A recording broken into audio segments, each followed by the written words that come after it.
เอามาเอามาลุงป้านาเชิญเที่ยวอีสานมีวัฒนธรรมมานานมีวัฒนธรรมมานานประเพณีอีสานน่าชมถูกที่มีแต่ของดีๆน่าเที่ยวน่าชมของดีๆน่าเที่ยวน่าชมไปเที่ยวงานบุญบังไฟไปเที่ยวงานบุญบังไฟยโสธรเมืองใหญ่ชื่นใจหนักหนาแก่เทียนเมืองอุบลงามตาแก่เทียนเมืองอุบลงามตาเสืองามหนักหนางานไม่ขอนแก่นแล้วไปเที่ยวแดนงานออกไปเมืองเลยแล้วไปเที่ยวแดนงานออกไปเมืองเลยบ่เคยสิพาไปเที่ยวบ่เคยสิพาไปเที่ยวงานดอกกาเจียวชัยภูมิเดือดผ่านงานบักคำบ้านลมสาคุณนาพุ่นนาโอ้ยพุ่นนา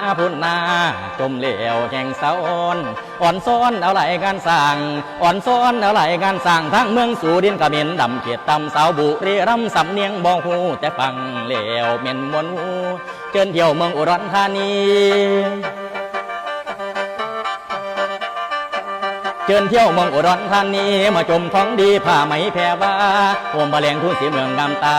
โอมบะแลงทุ่งสีเมืองงามตาถึง12 ธันวาขอเชิญถูกทานเที่ยวแดนอีสานทุกท่านไปสุขใจแดนอีสานทุกท่านไปสุขใจเที่ยวงานป่าพ่อหนองคายเที่ยวงานป่าพ่อหนองคายเขามีงานใหญ่หน้าเดือนมีนาผู้คนมากมายลันตาผู้คนมากมายลันตาสนุกจริงหนาเขาชมงานใหญ่บ้านหลวงพ่อพระไสวันตรุษสงกรานต์ยังมีของดีเด้อยังมีของดีเด้อท่านเที่ยวภาคอีสานหลายหม่องอย่าจม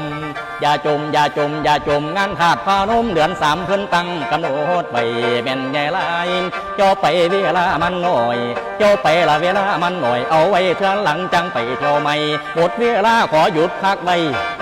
โอ้พักใบที่หน้าจังค่อยไปบ่ไก่ดอกแม่อีสานเฮาหน้าบึงดอกพ่ออีสานเฮาหน้าบึงเทิงสวยเทิงงามดีเด้ออีสานนี่อีสานนี่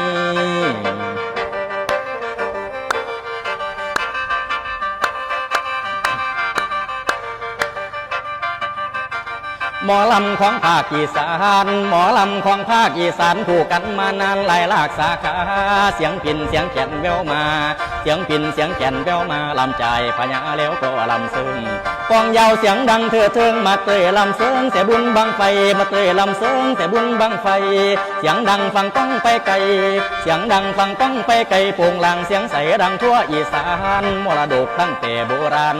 มรดกตั้งแต่โบราณสืบสานมานานปู่ตาใหญ่เฒ่าเสียงพินเสียงแคนของเราเสียงพินเสียงแคนของเราอีสานไม่โซก็พอมีเสียงแคนอีสานไม่โซก็พอมีเสียงพินสุดสาเนียงไหลเงาไหลสอยสุดสาเนียงไหลเงาไหลสอยลำไปเสียงพอยเสียงโอยเสียงอินเสียงพินดังกองสลับนับนิ้วแค้นดังกองสลับนับนิ้ว